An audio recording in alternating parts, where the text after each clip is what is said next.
County executive in Wayne County. All right, I'm going to start with you, Khalil, because it seems that we've had this conversation every single time I've been at this conference. Right. Going back, let's go back to 1978. We cannot get transit together in this region. We've never been able to come up with a unified system. And here we are again in 2018 having the same conversation. Yeah, lots of talk, but no action. How do you get people to accept the idea of $5.4 billion?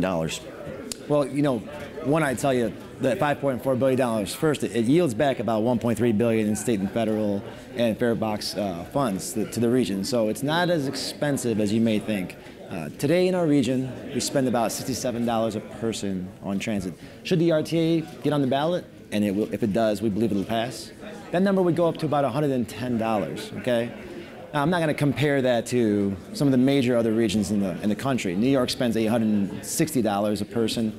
Silicon Valley, the place that we're in constant competition with for talent and autonomous vehicle technology, they spend over $600 a person. But when you look at the Clevelands and the St. Louis's, and when you look at, you know, Phoenix or Portland or Minneapolis, smaller MSAs, they are sometimes more than doubling our investment in regional transit. And if Amazon told us anything, they told us that investment into public transportation is key to bringing talent. It's going to bring the businesses we need in Wayne County. So people may say it's $5.4 billion. I say we can't afford not to spend that money. Paul, I want to get your thoughts on that because we have been getting hammered this whole week about the idea about recruiting talent. Talent is attracted to things like good transit systems, new options for people. And it is something that is making us less competitive in a lot of people's eyes. Do you agree with that? There's no question but that we do need a rapid transit system. And before we go out, I want to laud Khalil and County Executive Warren Evans for taking the initiative of driving this process forward, because I think that's very laudable. My opposition largely revolves around the thought that we're using 18th century technology to address a 21st century challenge. And here's what I would say. That if we aspire to be the leader in mobility throughout the United States and perhaps the world, which I think is a worthy goal for us, then I think we should be focused not on buses, but we should be focused on promoting autonomous vehicles as the means by which we achieve our goals. Autonomous vehicles, though, are not with us quite yet. There's a lot of testing going on. We're doing a lot of research in that area, but we're not there yet. What's wrong with the stopgap system? In the meantime, increasing the buses until we actually get something that is going to be able to utilize emerging technology. Well, I had the pleasure of listening to the presentation that Mr. Butler did the other day, and my impression is we're closer than we realize. And moreover, you know, it's already being tested in places like Phoenix and Pittsburgh. And by the way, why is it Phoenix and Pittsburgh? It should be Detroit. This is the hub of mobility. We should be the beta test site for mobility using 21st century cutting-edge technology. Oh, well, Craig, look at the 220 businesses that came out. Look at the 23 CEOs. You've got Ford and GM, the leaders in autonomous vehicle technology, saying we need public transit now. You know, when I had this conversation with Mark Royce and the other CEOs, you know, they asked us, what is the lifetime of a bus? I'm a proud member of the Smart Board. The lifetime of buses can be anywhere from 8 to 12 years. We're not going to see the autonomous vehicle technology that we want to see penetrate the market anywhere near that time. But in the meantime, I guarantee you this, we will continue to lose out on the Amazons, Foxcons, US Armies, and everybody else that thought Detroit was on this major comeback, that they wanted to at least explore this option to see if we were ready to make it all the way back. And so again, I feel like we just can't afford to just wait until, you know, whatever the Jetsons may bring us in the future, right? One of the things that we've been hearing a lot in terms of the opposition to this, Paul, though, is this notion that, look, this is something I'm never going to use. I don't utilize public transit. I've got my car. I shouldn't have to pay for this. Well, here's what I would tell you, Craig. I am absolutely not opposed to helping the disabled, the elderly, and subsidizing them, as well as those who are low-income workers. I think a subsidy and a cost structure that's designed to help those folks afford transportation makes perfect sense. But when we put in place a cost structure and agree to overlay another government entity on top of existing government bureaucracies in order to essentially facilitate a lifestyle among millennials who don't want to buy cars, I don't see that as an appropriate use of taxpayer dollars. Why not? Well, because honestly, it is not much more than a redistribution of wealth. I mean, I can tell you in my case, I've run the numbers. It's going to cost us $315,000 per year in additional property taxes on our theaters in order to subsidize what I could really pay, you know, $100,000 a year if you told me I need my workers to get to, you know, be able to get to Emagine. Well, your theaters are in opt-out communities, a lot of them. Yeah. Novi, Canton, both opt-out communities. Your employees do need to get to work. And by the Would way, it be helpful if they could actually get there on a bus and not have to walk the last 3 miles? well, we don't have a challenge right now in recruiting high school students.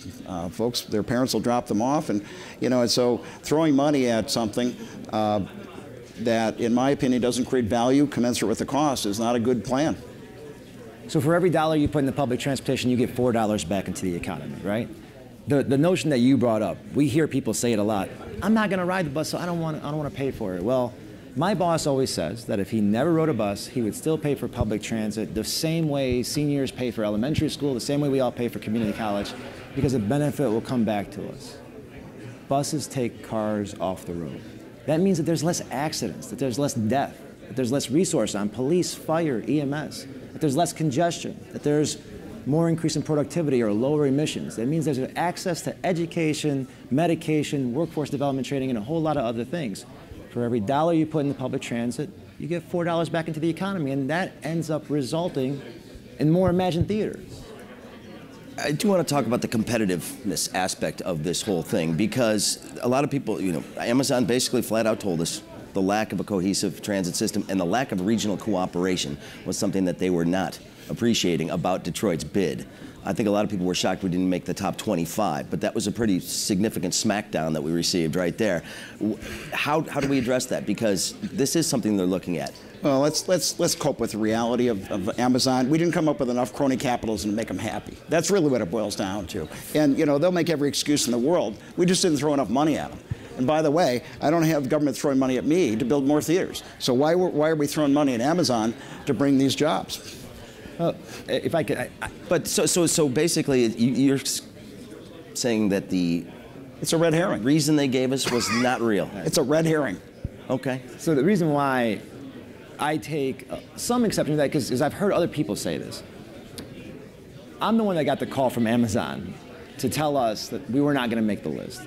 And that's because we had, at the county, worked really hard in attracting Amazon in Livonia, really hard in attracting Amazon in Romulus. Both those projects were very, very successful, okay? And what became very clear throughout the process is, you know, incentives are something that people take into account. There's no doubt about it. But it is not the decision-making hierarchy at Amazon to say, because they gave us the most incentives, we're going to go there. What they clearly told me, and then I got 15 other people on the phone. Sandy Baru was on the phone, people from the state, people from Canada, the mayor's office, people that work for Dan Gilbert. They said, listen, talent is an issue, but there is no place in America that can backfill our order of 50,000 people making $100,000 a year. The question really is, do you have the amenities in life that's going to bring people from Chicago, Cleveland, Toronto, Grand Rapids, and bring them here? 25 to 30-year-olds, as he said earlier, they're just putting their keys down. They want to be on their devices to and from work. They want to watch movies. And so to be able to attract that kind of talent, okay, you need a really integrated public transportation system. Well, I would respectfully submit that they're just flat wrong. The quality of life in Michigan, in my opinion, is second to none. I've lived here all my life. I'm a great example of someone who stayed in Michigan, opened his business in Michigan, grew his entrepreneurial business here. And I've got to tell you, I think that the naysayers or those who want to compare us and say that our amenities are not comparable with other parts of the country are just simply wrong on that basis as well. You know, but the transit issue is one of those things. There's a great question somebody asked. They asked them the last time they rode a bus here. Nobody rose their hand. Yeah. But then they said, when's the last time you took public transit when you were in another city? Oh, everybody raised their hand. And they go to Washington, they go to New York, Boston. You ride the T, you ride the Metro, you ride the subway. People utilize it because it's there. Is this one of those things that if we build it, they will come? Well, again, in my book, we can't make up for the mistakes of the past by instituting technology that doesn't further our efforts in growing mobility here in Southeast Michigan. You know, the other point is... We could make self-driving buses too, though. Well, that's true. What do you say we start with smaller vehicles first? But in my world, not only will autonomous vehicles help the disabled and the elderly, because who wants to sit in a cold bus shelter waiting for a queue line? And we know the ridership was abysmal during the wintertime. Why? Because it wasn't convenient. Bring those vehicles right to someone's doorstep. Be the leader in mobility in the nation. Let's promote our own. How about the notion of sort of using that from the place, get you from your door to the transit stop as the way to reach those communities that maybe aren't served by direct lines? If you look at the Southeast Connect Michigan plan, I mean, we have $20 million annually for core area mobility for the exact problem that both of you were talking about. We do have seniors that can't make it to the bus stop, and so we've got some dial and ride, some door-to-door service involved in that for paratransit services for disabled and the like. The nice thing about this plan is it does take into account the future of technology. There's $20 million annually dedicated for technology to bring the system along for whatever may come. We have last mile service. You know, you're going to go to a bus stop in this plan, and you're going to stop, and it's going to have a kiosk, and it's going to tell you, you know, a countdown of when the next bus is coming. It's going to give you a unified map and a paying system. It's going to have an application for an Uber or a Lyft or a Chariot, and it's going to take you that last mile home. So I would tell you this. As a smart board member, we've got a new service, the fast service, okay? And I was very confident and very instrumental in making sure that service reached the airport, okay?